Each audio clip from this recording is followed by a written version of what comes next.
Oh, Hi, welcome to season 8. This is about creating and clarifying categories. We've had a lot, especially in this world of chaos and change. Um, some of our more savvy clients have said, wait a minute, there's opportunities here. And so, how do we really shape our markets differently? Which got us thinking about where we've seen really excellent practices and where we've seen really bad practices. So, we want to share this with you. I'm Mary Avazia, and with me is Tom Spitali, Sean Wellham, and we have Rascal joining us as a guest appearance today. So Yeah, I'm not sure he'll be contributing much, but he's in the room. he's darn cute if you're on video. yeah. It's always a question. Is this the episode that Rascal will finally speak?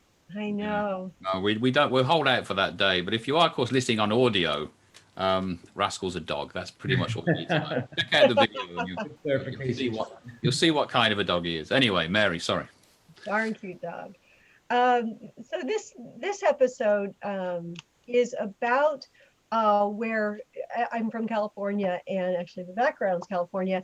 And for years, prunes had been dropping in sales, and the prune board was trying to get creative about what can we do to shift this trend, because it was kind of like they were befuddled because they were like, wait, this is such a healthy product. It actually tastes good if you are interested. It does have a lot of health benefits beyond too if you're older and you need some help in that way too. And they finally realized that if they repositioned prunes as dried plums, all of a sudden it opened people's minds in completely different ways. In fact, it opened categories where it became a gourmet type of it was dried plums on top of your steak, a special sauce or something. And then their sales started to go up. So it really, the power of changing minds and then the positioning. So I'm curious, Tom, what are some of your takes on this? I love this story, but it points out what can be really frustrating about marketing, because we talk so much in a lot of these podcasts and all the work we do about understanding what customers' needs are.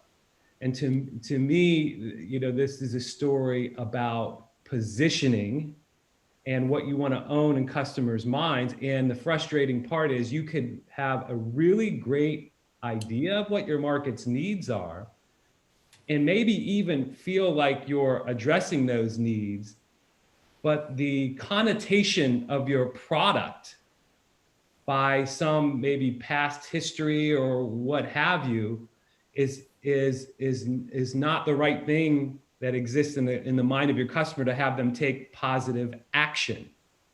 So as you said, Mary, there's a lot of great things that prunes do. And if you're a marketer of prunes, you might be looking at all of the long list of health benefits of prunes. And you might be saying, look at all these things that we're doing. But when you say prunes to a customer, the connotation is that's an old person's, habit. And in many countries, that's, unfortunately, it shouldn't be, but in many countries, that's not sexy, that's not cool. And so I think this is the story of an organization that found out what not only customers' needs are, but also did the hard work of finding out what existed in the minds of people, found out and took the cold shower that really isn't the right connotation, and was brave enough to do something major. Name the whole name of their category differently, and obviously it's worked out. It's an amazing story and case. Yeah, I think it highlights the importance of a name, doesn't it? And all that's bound up within that name. Names have meanings. We often talk about the emotional and value-driven effects of marketing, which can be a tough sell to say some engineers who are making the perfect ball bearing or the perfect gearbox or something. But emotion does play a part in everything that we do, and the names that we give things. It was I'm duty bound to quote Shakespeare because I'm English, but he said, what is in a name, a rose by any other name would smell just as sweet. The names shouldn't matter. Of course, what he meant was they really do matter. If it wasn't for clever naming, then sushi would just be called cold dead fish, right? It loses some of its mystique and appeal with a name like that. And you remind me with the prune story, Mary, that we had a situation in this country before my time, during the war years, when rationing happened and there was a shortage of good protein sources. We're an island. We got an abundance of fish. So one fish called pilchards is a small fish and could be caught in enormous quantities, but it became to symbolize that austere, when needs must sort of protein. It wasn't an enjoyable food. It was a survival sort of thing. Post-war, they realized that the same fish is a delicacy in places like Italy, where it's called a sardine. But it's the same biological. Well, I stand to be corrected by marine biologists who are watching, but I believe it's at least very closely related. And they just renamed the fish to be a sardine. So same fish caught in the same sea, delivered through the same fishmongers, but lo and behold, it was no longer a pilchard. It was a sardine with the connotations of grilling it in a Mediterranean poolside barbecue, as opposed to eating it in the dark. And that to me always summed up the idea of power of a name, and how if you want to sometimes reposition, you have to lose that name because the name carries so much weight. Yeah, speaking of weight, this is a kind of a boring but interesting at the same time B2B example, that if you're processing copper, you have to have an exact amount of weight as you're processing things through. And one company had figured out that it was in the shape of a bar. And so this engineer started laughing because I called it the power bar. Instead of part number 2632, I called it the power bar. And he says it was crazy. People would just call and go, hey, you got the power bar? I need 20,000 tons of power bars. And they actually paid more for it, maybe just because it sounded cooler. So by doing nothing more than just changing the name, as you said, Sean, of a commodity, they were able to charge more and make more money on the volume. So that's I like your statement. I guess you can also erase what's gone before. If you must keep the product, but it's tainted by something, whatever that may be, historical context, it's like an erase button to rename something. So I guess we're saying two things here from a shaping a market. One is you may have an opportunity to rename something that's an existing product in your portfolio, and perhaps more excitingly, you may have be delivering a new product or a new service, or a new subdivision of your company, and you've got that challenge, and it's as important, if not more, than naming your children, because you're going to stick around. Or your dog. Dogs are easy because they never complain. They never grow up to sort of say, "Why did you call me that biscuit or something?" Do you? So no, yeah, I think it's a small part of the marketing mix, but a really, really important part, because everything attaches to it. It becomes a symbol of what your product stands for in its entirety. It's a powerful thing. What do you guys think happened? I don't have the answer to this. We should brainstorm this a little bit with lobster, because the story of lobster, the way I understand it, is that it was initially considered sort of low-end food and something that people of lower socioeconomic needs ate. And somehow lobster, without changing the name, has been repositioned as a high-end food. Crustacean. Yeah. So how do you guys see any differences there? Maybe it's a matter of how widespread is the association, the name recognition of a particular food or a product, and maybe if it's not as widespread or unknown to a potential target market, maybe you just kind of reposition the product with the same name as a high end, as something high end. I don't know, but it just seems like it flies a little bit it's a little bit different than the other examples that we've talked about here. Yeah. Well, I challenge you, Tom, to answer that question for the next podcast, to find out how the lobster went from I mean, they're not the most attractive looking creatures, are they? You didn't find one of those in the sea and thought, I bet this would be nice with couple of lemon wedges and a bit of sauce. But I thought you were telling that story so you could relive the three of us went lobster fishing once. Do you remember? I do. That was a fun day out, wasn't it? I can't Yes, remember. off the coast of Connecticut, of It all was, places. wasn't it? Yeah. Well, we were living it large then, catching lobster, eating. Anyway, so I don't know, but I think it just reinforces the point, Tom, doesn't it? That things come in and out of fashion, and an important part of that is the perception, and an important part of perception is that name. It again goes back full circle to what you call something really matters, almost more to some extent than the performance of that product. Within bounds, it's got to be performing, but you know, it carries a lot of a ton of weight. Yeah, well, the Chinese gooseberries probably you have to always include that if we're in this topic. And of course, Chinese gooseberries were not that appealing until somebody said, it's kind of tropical. What if we just renamed it a kiwi? And we all love our little kiwis now, and it's expensive and it's ugly still. Inside is beautiful, but anyway, yeah, it does really say that. I think we have time for one other way of looking at this too, which is what a company called Detrol. Speaking of prunes, we might as well get into bladder control. And with bladder control, there was a company called well, the product was Detrol. It was very effective. And Pfizer actually bought them eventually, but J&J was coming out with a far superior bladder control product. And what was interesting that the Detrol team did was they said, well, wait a minute. If this new product that J&J is coming out with is so good at drying out your bladder, it maybe has other impact. It's so good, it probably is drying out your mouth, your eyes.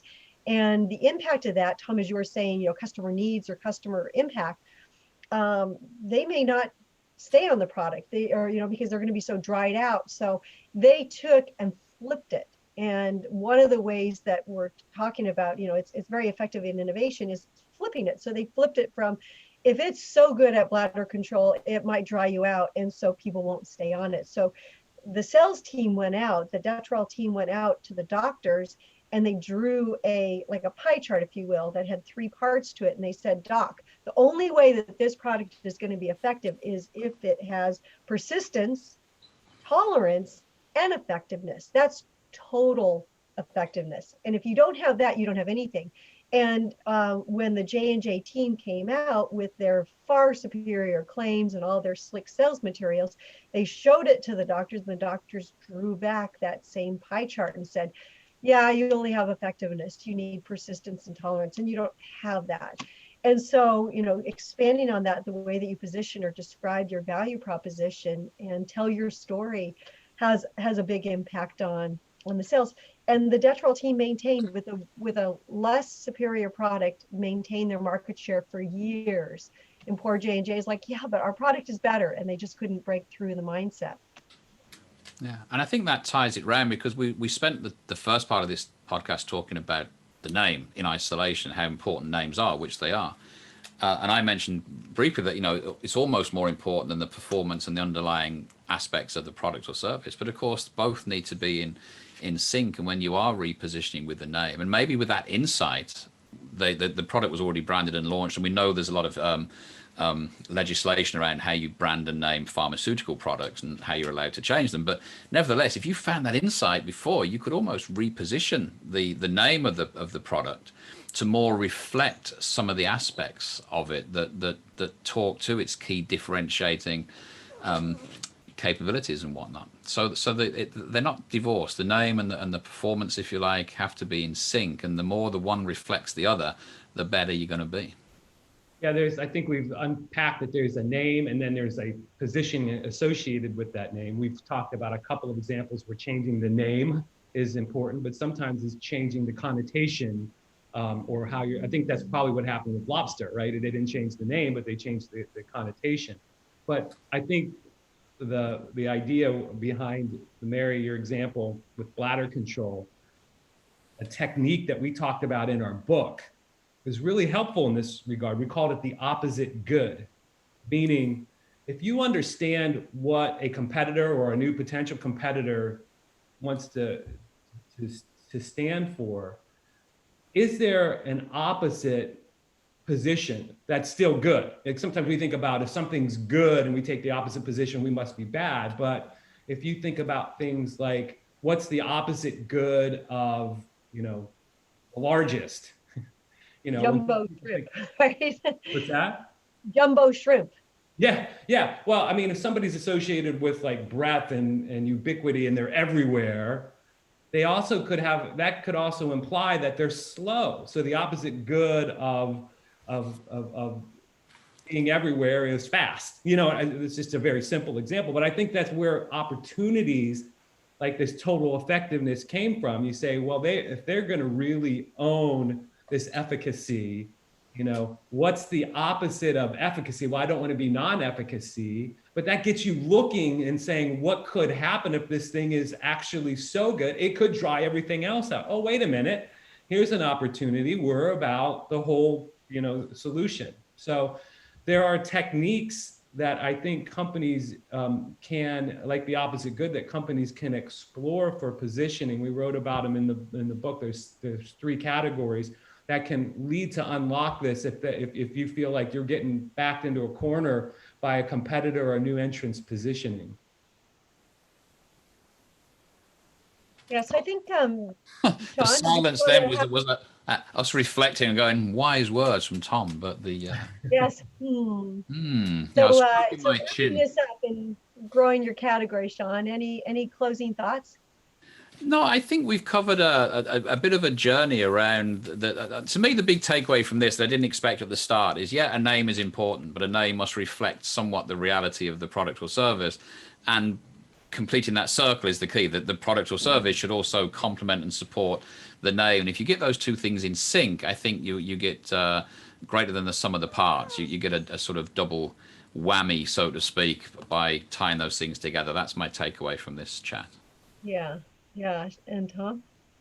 Positioning is such a key concept when you're talking about creating new categories, and unfortunately it's not as easy as or as straightforward as it can look. Sometimes you think all I got to do is position around the top rated benefit that I want to own, but you do have to figure out what's already in people's minds. Does some other competitor own that position already? And you have to take a bit of care to examine different names, different positionings, so that you can be effective in the marketplace. Yeah, I guess my take is that, when you're thinking about your product, sometimes you have to reposition the whole category before you can fit yourself properly in. And so, so we always think of positioning products, but actually, positioning the category is very powerful. So we hope that you enjoyed this podcast, and there's lots more wherever you get your podcasts, of course. And we always love to hear how you're positioning or repositioning categories in your products. Thank you very much. Thank Thank you. you.